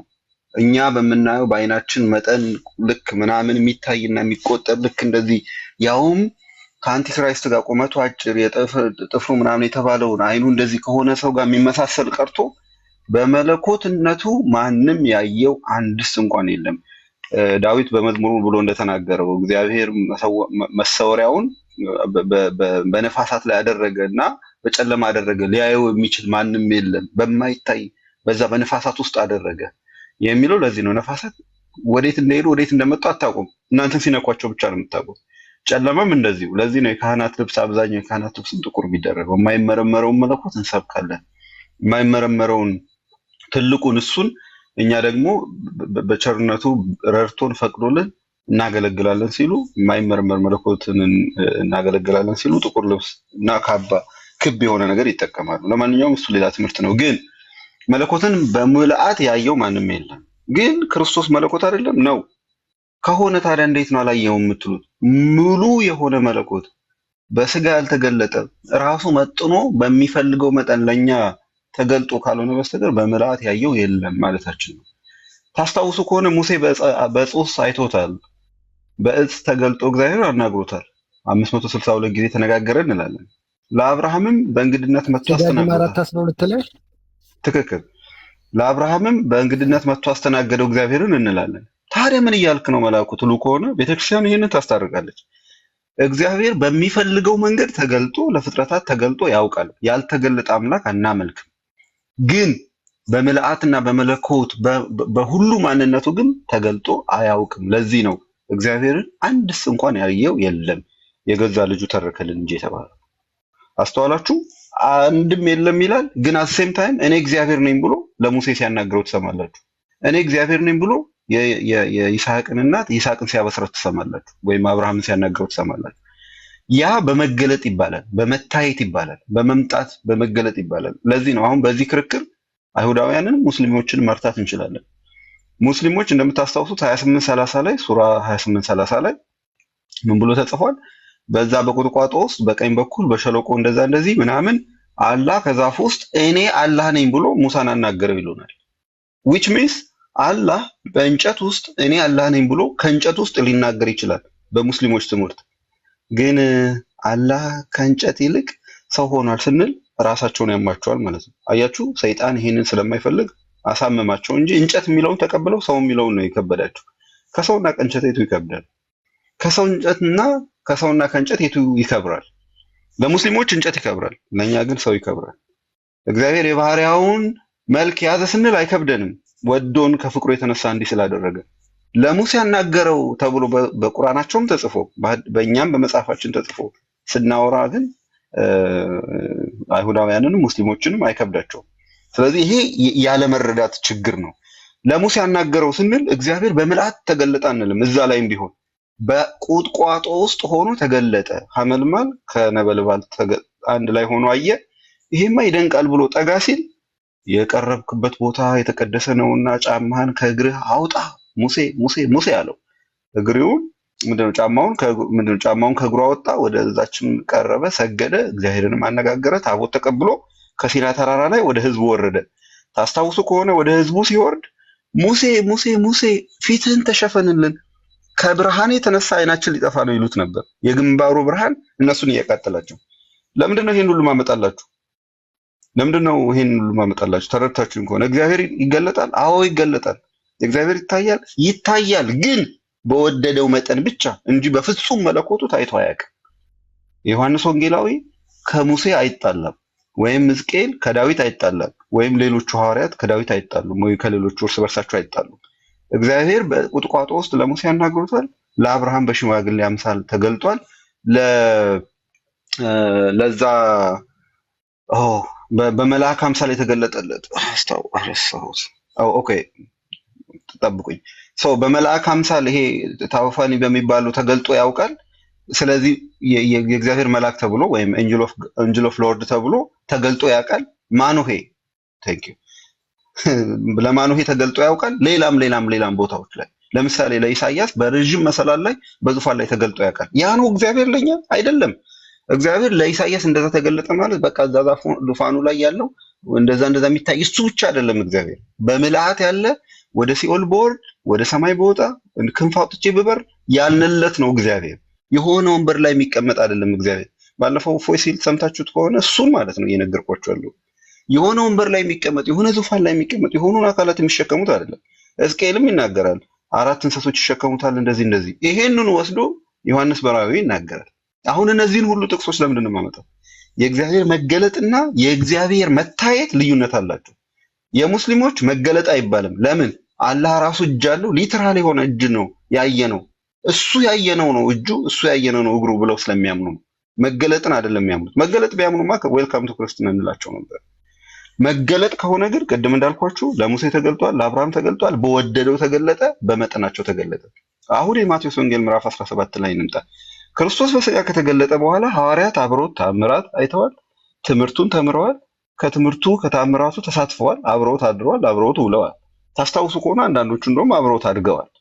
እንደዚህ ሁሉ ሆኖ ግን ከሐዋርያት የጠነከሩትን በትምህርት በእውቀት በማገልገል በጸጋ የጠነከሩትን መርጦ ይዟቸው ወጣ። ምን ሆነ? እስኪ እናንብበው። አይ ቲንክ ከሞባይል ላይ ለማንበብ ልሞክር። አይ ዶንት ቲንክ ግን የምችል አይመስለኝም።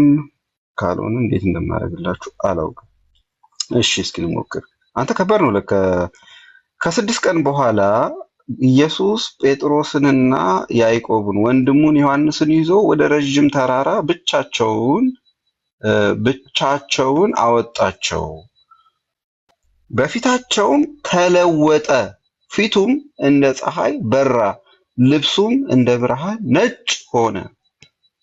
አሁን ክርስቶስ ነው የወጣው። ሶስቱን ሰዎች ነው ይዞ የወጣው። ሶስቱ የተመረጡት የልብ ሐዋርያት ወይም የምስጢር ሐዋርያት ይባላሉ። የተወደዱ ሐዋርያት ናቸው። እንደምታውቁት ይሄ ጌታን የሚወደው ይባላል። ይሄኛው የእሱ ወንድም ነው፣ የዘብዴዎስ ልጆች ናቸው። ይሄኛው ደግሞ ሊቀ ሐዋርያት ይባላል፣ ቅዱስ ጴጥሮስ ነው። ታውቃላችሁ ስለ እነዚህ ጥንካሬ። ለማንኛውም እነዚህን ይዟቸው ወጣ ወደ ረጅም ተራራ ላይ። ከዛ ፊቱ ተቀየረባቸው፣ እንደ ፀሐይ አበራ። እንደ ምን ይላል ጋይስ? ይሄን ካልጻፋችሁልኝ የሚቀጥለውን አላነብም። እንደምን ይላል? አንድ ሰውም ከጻፈ ይበቃል። አስተያየት አደርጋለሁ። ማንም የጻፈ የለም። እሺ ቴንክ ዩ። አንድ ሰው ጽፏል። እንደ ፀሐይ አይደለም ያለው፣ እንደ ፀሐይ። ታስታውሳላችሁ የማቴዎስ ወንጌል ምዕራፍ 3 ላይ መንፈስ ቅዱስን እንደ ርግብ ይለዋል። ርግብ አይለውም፣ እንደ ርግብ። ርግብ ማለትና እንደ ርግብ ይለያል። ርግብ ነው አንልም። ዛሬ የምናያቸውን ርግቦች እናንተ መንፈስ ቅዱስ አንልም። እንደ ርግብ መስሎ እንደምንለው ፀሐይን መሰለ እንጂ ፀሐይ ነው ራሱ አንልም። ከፀሐይማ ይበልጣል። ልናይ ነው አሁን የፀሐይ ጉድ ከፀሐይ እንዴት እንደሚበልጥ። ልብሱም እንደምታውቀው ብርሃን አይደለም፣ ከዚህ ከምታውቀው ብርሃን የበለጠ ነው። እንደ ብርሃን ነጭ ሆነ። በረዶ መሰለም ነበር የሚለው። እንደውም በግዙ በረድ ነው የሚለው። ነጭ የሚለውን ብርሃን የሚለውን ላይክ በረድ መሰለ ወይም በረዶ ሆነ መሰለ ነው የሚለው። ኤኒዌይ እነሆም ሙሴና ኤልያስ ከእርሱ ጋር ሲነጋገሩ ታዩአቸው። እንዴት? ክርስቶስ በስጋ ያለው አብሯቸው የነበረው ሲያስተምራቸው በቀን በማታ የሚያውቁት እሱ ፊታቸው ተለወጠ። መለወጡ ክብሩን ገለጠላቸው። ራሱን ነው የገለጠው። ሌላ አካል አይደለም የሆነው። ያናግሩታል፣ ትሰማላችሁ። አሁን ውይይቱን ሌላ አካል አይደለም። አንተ ማነህ አላሉትም። ራሱ ነው፣ ግን ክብሩን ገለጠላቸው። ለካ እነሱ የሚያውቁት ያቺ ሲነካ መፈወስ ብቻ አይደለም። ለካ ልብሱ ሲነካ ደም ቀጥ ማድረግ ብቻ አይደለም። ለካ ሲናገር ማዕበል መገሰጽ ብቻ አይደለም። ለካ ከፀሐይም በላይ ብርሃን አለው። ለካ ከብርሃንም በላይ ነጭ ነው። ፊቱ ተገለጠ። ሲገለጥም ከሙሴና ከኤልያስ ጋር ሲያወራ ሲነጋገር አዩት። ከዛስ ጴጥሮስም መልሶ ኢየሱስን ጌታ ሆይ በዚህ መሆን ለእኛ መልካም ነው። ብትወድስ በዚህ 3 ዳስ አንዱን ለአንተ፣ አንዱንም ለሙሴ፣ አንዱንም ለኤልያስ እንስራ አሉ። ማን ነው ያለው? ኢየሱስን ጌታ ሆይ ብሎ ነው ያናገረው። ስለዚህ ማንነቱ አልተቀየረም፣ አልተለወጠም። ከክርስቶስነት ተቀይሮ ሌላ ማንነት አይደለም ያመጣው፣ ራሱ ክርስቶስ ነው። ግን መለኮቱን ገለጠላቸው። ለካ ተቀንሶ ማለት ላይክ ለሰው በሚገባ መንገድ ተገልጦ ነው እንጂ ውድ ማንነቱ ወይም ፍጹም ማንነቱ ተይዞ የሚገረፍ የሚተፋበት የሚነካ ምንድነው በችንካር የሚደበደብ አልነበረም ማለት ነው። እንደዛ አልነበረም ማለት ነው። ግን የማይነካው ተነካ፣ የማይዳሰሰው ተዳሰሰ፣ ከዛም አልፎ ተገረፈ፣ ተኮረኮመ፣ ተቸነከረ። አያችሁ፣ በሱ ቁስልኛ እንፈወስ ዘንድ ግድ ስለሆነ ኢየሱስ ክርስቶስ ማንነቱ ሳይቀየር፣ ማንነቱ ማለት ስጋውን ጥሎ ሌላ ቦታ ሄዶ ምናምን አይደለም፣ ሌላ አካል ሆኖ አይደለም። አንተ ማን አላሉትም፣ ራሱ ነው። ግን ራሱ ሆኖ ክብሩን ሲገልጥ፣ ይሄው ክብሩን በመጠኑ ሲገልጥ ምን ሆኑ?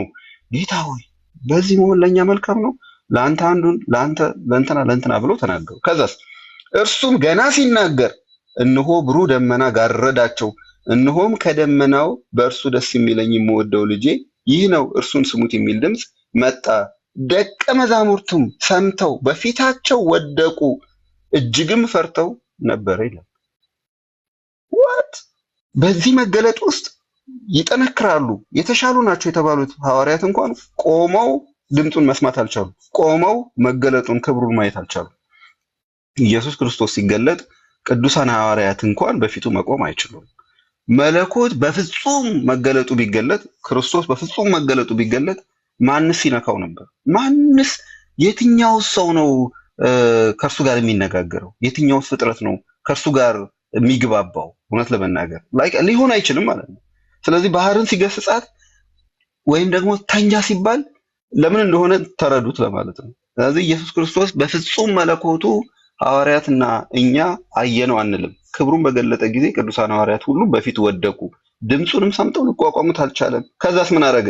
ኢየሱስም ቀርቦ ዳሰሳቸውና ተነሱ አትፍሩም አላቸው። አየው፣ ያጽናናል። ክብር ብቻ አይደለም ያለው፣ የሚያስፈራ ብቻ አይደለም ማንነቱ፣ የሚያስገመግም ድምፅ ብቻ አይደለም ያለው፣ ከአባቱ ጋር ብቻ ጸንቶ የሚቆም ራሱ ልጄ ነው ብሎ ሲመሰክርለት እርሱ እዛ ቆሞ በፍጹም ብርሃን ውስጥ ሆኖ በፍጹም ክብር ውስጥ ሆኖ ከፀሐይ በጣም ነጭ ሆኖ ከብርሃን በላይ እጅግ በጣም ብሩህ ሆኖ እሱ እዛ ጋር መቆም ብቻ አይደለም፣ ከሙሴና ከኤልያስ ጋር መነጋገር ብቻ አይደለም፣ የወደቁትን እነሱን ሊያጽናናቸው ተነሱ ብሎ ይዳስሳቸዋል። አየው ክብር ማለት፣ አየው አምላክነት ማለት ሲገለጥ ይሄ ነው። ሌላም ጊዜ ታስታውሳላችሁ፣ ሊይዙት ቀረቡ። ሲይዙት ከዛ ማንን ትፈልጋላችሁ አላቸው። ከዛ ሊይዙት የመጡት በሙሉ በፊቱ ፍግም ብለው ወደቁ።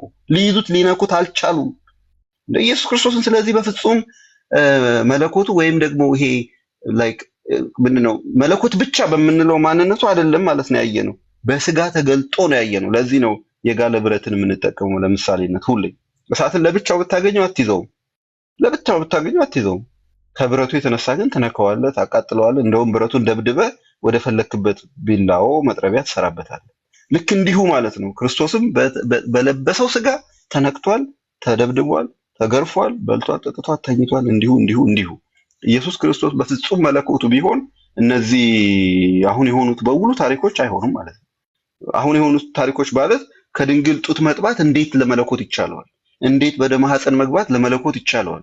እንዴት እንደ ህፃናት ማደግ፣ እንዴት ማልቀስ፣ እንዴት ውሃ ጠማኝ ማለት፣ እንዴት ተራብኩ ማለት፣ ተርቦ ወደ በለስ መሄድ፣ እንዴት መገረፍ፣ እንዴት መሰደብ አይቻልም ጋይስ፣ አይቻልም። ሌላው ቀርቶ አልኳችሁ የከበሩ ቅዱሳን ሐዋርያት በፊቱ መቆም አይችሉም። እሱ እንደገና እየቀሰቀሳቸው አይዟችሁ በቃ ብሎ ያባብላቸዋል ማለት ነው፣ ያበረታቸዋል ማለት ነው። ከዛም አይናቸውን አጥንተው ሲያዩ ከኢየሱስ ብቻ በቀር ማንም የለም፣ ማንንም አላየም። አይታችኋል? ሰው ሙሴና ኤልያስን ከመቃብር የሚቀሰቅስ ሙታንን ከሞቱበት መቃብር አስነስቶ አምጥቶ የሚያናግር ሙሴ፣ ኤልያስን ጠፋ አይገኝም የት እንደሄደ አናውቅም ከተባለበት አምጥቶ የሚያናግር ኢየሱስ፣ በመካከላቸው ቆሞ ብርሃን የለበሰ ኢየሱስ፣ አባቱ አጠገቡ ሆኖ ሲመሰክርለት በፊቱ ማይወድቅ ፍጹም አምላክ ከአባቱ ጋር ምንም በኩል ስልጣን ስላለ ኧረ አይዟችሁ ብሎ እነሱን የሚቀሰቅስ እንጂ እሱ ወደቀ የሚል የለም በፍጹም ክብር። ስለዚህ የመለኮት ክብር እንዲህ ነው። በዚህ ማንነቱ አይደለም መሬት ላይ ሲንቀሳቀስ የነበረው፣ ወይም ደግሞ በማይነካ ማንነቱ በማይታይ ማንነቱ አይደለም ሲሄድ የነበረው፣ ወይም ደግሞ ሲገረፍ ሲደበደብ መስቀል ላይ ሲውል ወደ መቃብር ሲወርድ የነበረው። ያንን ማንነቱን የስጋ ማንነትን ለራሱ አድርጎ በመገነዛዘብ ከሁለት አካል አንድ አካል ከሁለት ባህሪ አንድ ባህሪ ሆነ እንላለን እንጂ አላህ ጋር ስትሄዱ ግን ደጃል እኩል ሆናል። አላህ ፊኒሽድ። አላህም ይራገማል፣ ደጃልም ይራገማል። ደጃልም ሐሰተኛ ነው፣ አላህም ሐሰተኛ ነው። ልዩነታቸው አንድ አይን መሆንና ሁለት አይን መሆን ብቻ ነው። ይሄ ለማለት ነው። ወንድሞች ቃለ ሕይወት ያሰማልን። በድጋሚ አረዘምኩባችሁ። ጥቅሶቹን በድጋሚ አስታውሱን ላላችሁት እናስታውሳችኋለን፣ ግን የያዛችኋቸው ይመስለናል። ደጃል አላህን ይመስላል። ማስረጃ ሳሂህ ሙስሊም 2933 ኤ ደጃል ቁመቱ ምን ያህል እንደሆነ፣ አይኑ ምን እንደሚመስል፣ እግሩ ምን እንደሚመስል፣ ጸጉሩ ምን እንደሚመስል የተጠቀሰበትና ከአላህ ጋር እንዴት እንደሚመሳሰል ተመሳሳይ ሐሳብ ሳሂህ ሙስሊም 2937 ኤ ሳሂህ ቡካሪ ሶስተኛ ጥቅስ 7407 እና ሱናን አቢ ዳውድ 4320 የክርስትናውን ትምህርት በብዙ ቦታ ስለተማራችሁ እናንተ ብዙዎቻችሁ ማስተማሪ ስለሆናችሁ አታስቸግሩንም ብለን እናስባለን። እነሱንም ቢሆን ግን እንደገና ትሬስ ባክ ማድረግ እንችላለን። ለምንድነው ግን እነዚህን ጥቅሶች የሰጠናችሁ? አላህን የሚመስለው የለም አላህ ፈጣሪ ነው ሲሉ ኖ ኖ ኖ ኖ ከፍጡር እንዳንዱ ነው፣ ቁመቱም አጭር ነው፣ እግሩም እንደዚህ ነው፣ አይኑም እንደዚህ ነው ብለን ማስረዳት እንደምንችል ለማሳየት ነው። ጭንቅላት የለውም አለው በሚለውም ሁለቱንም ሰዎች ማክፈር እንችላለን። የለውም የሚለውም ይሄው ደጃል ስላለው አላህም አለው ማለት ነው። ሁለት አይኑ ታዲያ ምን ላይ ተተከለ? የለውም የሚሉ ካሉ ቢኮዝ ያው አሁን ባለፈው ሰውዬ የለም ሲል ነበር አይደል? ካፊር ነው ማለት ነው እሱ። ይሄው በዚህ ጥቅስ መሰረት እንዳያችሁት ደጃል ጭንቅላት አለው፣ ጭንቅላቱ ላይም አንድ አይን አለው። ያኛው ሁለት አይን ነው አለ። ምን አለ? ሁለት አይን ነው ማን? አላህ። ሁለት አይኑ ደግሞ ጭንቅላቱ ላይ ነው ያለው አይደል? ፊኒሽድ ቢኮዝ የእንትና የደጃል ጭንቅላቱ ላይ ስላለ እንጂ እንደዛ ባይሆን ኖሮ ለምሳሌ የደጃል ጭንቅላቱ ላይ ሆኖ ያለ እግሩ ላይ ቢሆን የአላህ አይኑ እግሩ ላይ ነው፣ የደጃል ግን ጭንቅላቱ ላይ ነው ብሎ ይነግረን ነበር አይልም መጽሐፉ። ስለዚህ ልክ እንደ ደጃል ነው፣ ግን ሁለትና አንድ በመሆኑ ነው ልዩነቱ። ፊኒሽድ። ጭንቅላት የለውም የሚሉ ሙስሊሞች በሙሉ ካፊር ናቸው። አለው የሚሉም ደግሞ ካፊር ናቸው። ቢኮዝ አልመጣም ምንድነው በቁርአን። ስለዚህ የመጣው ምንድነው ወይም የሚያጸድቁት እግር እጅ ምናምን ብቻ ነው። ከዛ ትላለህ ሶስተኛ እግር አለ የለም፣ እንፈታለን፣ እናየዋለን ወደፊት። ቃል ሕይወት ያሰማልን ወንድሞች፣ ቃል ሕይወት ያሰማልን መምህር፣ እናመሰግናለን። በጣም ድንቅ ትምህርት ነበረ። እግዚአብሔር ይስጥልን። ከስር ሆናችሁ ታፕታፕ ኮፒ ሊንክ አድርጋችሁ አብራችሁ ለነበራችሁ በሙሉ እግዚአብሔር ይስጥልን፣ እግዚአብሔር ያክብርልን። እናመሰግናለን። እና በቃ አረፍ እንበልና ጠዋት ደግሞ በጠዋት ተነስተን ጠዋት እንከፍታለን። ከ4 ሰዓት ከ5 ሰዓት በኋላ የምንከፍት ይሆናል። አብረን ደግሞ እናረፍዳለን ማለት ነው። እንዳልኳችሁ ሰኞ የእፎይ ፕሮግራም አለ እንዳትረሱ። ሰኞ አሚን እሑድ ማለት ሌላ ፕሮግራም ማለት ታውቃለህ። ጭንቅላት ውስጥ የመጣው እሱ ነው። ማክሰኞ ሰኞ ያልኩት እሱ ነው። እሑድ እንደ የእፎይን ማስታወቂያ እንዳትረሱ። ሼር አድርጉ፣ ፖስት የምታደርጉ ላላወቁ አሳውቁ። እንደዛ እናድርግ። ሀቢብ በጣም ይቅርታ፣ ቆይ አንዴ ቃል ሀቢብ በጣም በጣም በጣም ይቅርታ። ቲክ ኦቨርኩ ስላደረኩኝ ነው። ካለህ በጣም ይቅርታ፣ በጣም ይቅርታ። ሌላ ጊዜ ቅድሚያ ሰጥ። አይ ቲንክ ያለ አይመስለኝም። ከቅድሙ ጀምሮ ሚዩት ሆኖ ነው የተቀመጠው። ምናልባት ተኝተው ሊሆን ይችላል። እኔም ለዛ ነው ዝም ያልኩት። እና በዛሬው ርዕስ ያየናቸው አካላቶች አሉ። ለኦዲየንስ እነዚህን ሁለቱን አካላቶች በምን ነው የምንለዩት? ጥያቄ ኮሜንት ላይ ጻፉልን። እነዚህን ሁለት አካላቶች በምን ነው የምትለዩት? በምን ነው የምትለዩት? ኮሜንት ላይ በምን የምትለዩ ብቻ ነው። አንደኛው ሁለት አይን አለው፣ አንደኛው አንድ አይኑ ደግሞ የማያይ ነው፣ የጠፋ ነው። ልዩነታቸው እሱ ብቻ ነው። ስለዚህ በምን ትለያቸዋላችሁ? ሁለቱም ተመሳሳይ ናቸው። አንዱ ብቻ አንድ አይን አለው እና ግንባሩ ላይ ጽሑፍ አለው አንደኛው። ያ እንግዲህ ነቢዩ መሐመድ ይሄን ደጃል ይሄን ይመስላል ካለ በኋላ የምትለዩት በአይናቸውና ግንባሩ ላይ ካፊር በሚል ጽሑፍ ነው። አላህ ካፊር የሚል ጽሑፍ የለውም። ኢማጂን አላህ ግንባር ላይ ካፊር ተብሎ ተጽፎ ራሱ እንዴት ነው የሚመሳሰልባችሁ? ራሱ እንዴት ሊነገራችሁ ይገባል? አላህ ማንንም የማይመስል ከሆነ ይህን አምላክ ነው እንግዲህ ተመሳስሎባቸው ክርስቶስ በስጋ ተገለጸ ስንል የሚቃወሙት እና ለማንኛውም እናመሰግናለን። ይሄን ይመስላል። ቢኖክ ሄኖክ ነህ እንዴ ትላለህ? አውሮ አንድ 5 ደቂቃ ሰላም ነው አለው። እግዚአብሔር ይመስገን። ሄኖክ ነህ? ሜሴጅ ልኬልሃለሁ። እሺ አሁን ካልወጣው ማየት አልችልም። እቺ እንዳትወጣ። ለማንኛውም ደረሰኝ ስላልክ ችግር የለም። ያው እንደደረሰም ልከህልኛል። እንደ ኖርማል ነው። ለማንኛውም ብዙ ጊዜ ልክ ነበረና ዛሬ ሰራልህ እና ጥሩ ነው። ሲያስተምሩም ነበረ። አሪፍ ቃሎት ያሰማልን ብያለሁ እና የእሑዱን ደግሞ እስኪ እንጠብቃለን። በደንብ እንደው አድጎ እንትን ቢልልን ብዙ ተደራሽነት ይኖራል ብለን ተስፋ እናደርጋለን። ብዙ ሰው ጋር ይደርሳል ተስፋ እግዚአብሔር ጋር በጣም አሪፍ ነገር ነው እና ቆስጤና ክርስቲያንን እስኪ ሰላም በልልኝ። ያው ለነሱ ደግሞ አንድ ቀን እንትን ሲል ያው እንደሚሆን እንሆናለን። ችግር የለም። እሺ አሁን ባለው እንትን እንደምትል ገብቶኛል። አንተም ዝም እንደማትለው ጉዳዩ አብረህ ስላለ እና ቃልዬ በጣም አሪፍ ነው። በርቱ፣ ጠንክሩልን ነው አለው። እሺ መቼም ዘመድ ቲቪ ላይ ይቀርባል። ዴባዬ አቤት። አንዳንዴ ነገሮችን በዲያግራም በግራፍ በስዕል አድርገህ ስታስረዳ ከሰው አይምሮ አይጠፋምና የዛሬው ትምህርት በዚህ ግራፊክስ ሲቀርብ ማንም ሰው እንደማይረሳው ተስፋ አደርጋለሁ። እኔ ራሱ አንድ ጠብቁኝና ቆይ የሆነ ቦታ ያኛውን ሰጥቼው እያወጣሁት ነውና ጥሩ ኢንስፓየር ነው ያረከኝ ልጅ እያሱ የ4320ና ለምን እንትናን አናስለውም ብዬ እኮ ነው። አይዞ ሐዲሱን ነው ቀጥታ ለኤአይ ሰጠሁት። ምንም ያረክ አንተም በእውነት በል የምር እኔም ላርግና ኤአይ የሚሰጠኝን ፖፕ አውት የሚያደርገውን ላሳያችሁ ብዬ ነው። ምንም የነካከለው ነገር የለም። ፀሐይ የሆነውን አዲስ ነው እና እስኪ ምን እንደሚያጻፍ ምን እንደሚመጣ እስኪ ይሄው ይኸውልህ፣ ይሄው is short ሄሌክ ውሊድ ዋን አይድ እንደሱ ማሳየት አለብህ። ገብቷል? ከራሳችን እንዳልፈጠርን እዩ ጋይስ። ቴንክ ዩ በጣም ቀጥል። በቃ እኔ እንደውም መጀመሪያ ያመጣልኝ ይሄንን ነበረ። ሊትራሊ ይሄ የእንትኑን አንደርስታንድ ያላደረገልኝ እቺኛዋን ሄንቱድ የምትለዋን አልተረዳልኝም እና ትንሽ ብቻ እንትን አልኩኝ። ዶሮዋን ብቻ እንዲረዳ ካረኩኝ በኋላ ዚስ ዋስ ኢት ዜን ግን ምንድን ነው እዚህ ጋር ያላስገባውበት ካፊር የሚል ምናምን ሐዲሱን የተወሰነ ስፔሲፊክ የሆኑ ፖይንቶችን ብቻ ስለወሰድኩኝ ነው። ከዛ ቀጥታ ምን አረኩት ማለት ነው? መርጅ አረኩት ማለት ነው። አንድ አይናውን በሌላ ጀነሬት የተደረገውን መርጅ አረኩት። ስለዚህ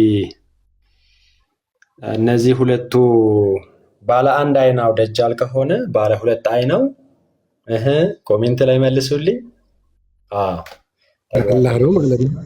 በጣም እናመሰግናለን። ቃላት ያሰማልን። ሰላም ብያለሁ ወንድሜ። አሁን የመጣው እና ጨርሰናል ለዛሬ። ቴንክ ዩ። በቃ እኔም እሱን እያደረኩ ነበር። በቃ ከምን እንደ ላይክ የሆነ ስድብ ምናምን እንዳይመስላችሁ። ኦፍ ኮርስ አይመስላችሁም ክርስቲያኖች እንዳለ እዚህ ጋር እንዳያችሁት እነሱ የጻፉትን ነው ኤአይ ላይ የሰጠ ነው። ኤአይ አይወጣንም ካላችሁ በስክሪፕቶ ጻፉት፣ ሳሉት። ላይክ መሳል የምትችሉ ሰዎች እግሩ የዶሮ የሆነ ቁመቱ አጭር የሆነ አለቀ።